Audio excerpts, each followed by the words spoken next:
அது இன்னுமே கொஞ்சம் சுவாமி பல விதத்துல அந்த சோதனை பண்ணி பார்க்கறாரு. அதுல சித்தர்கள் பிரதிஷ்டை பண்ணது அப்படின்னா சொல்லவே வேண்டாம்.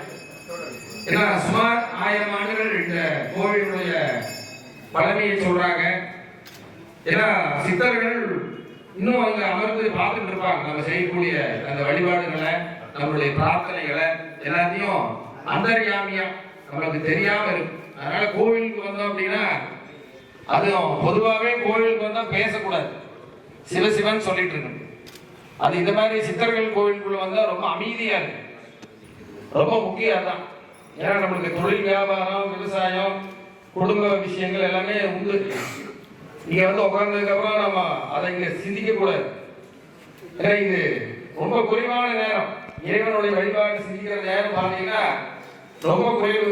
24 மணி நேரம் ஒரு நாளுக்கு ஆகுது.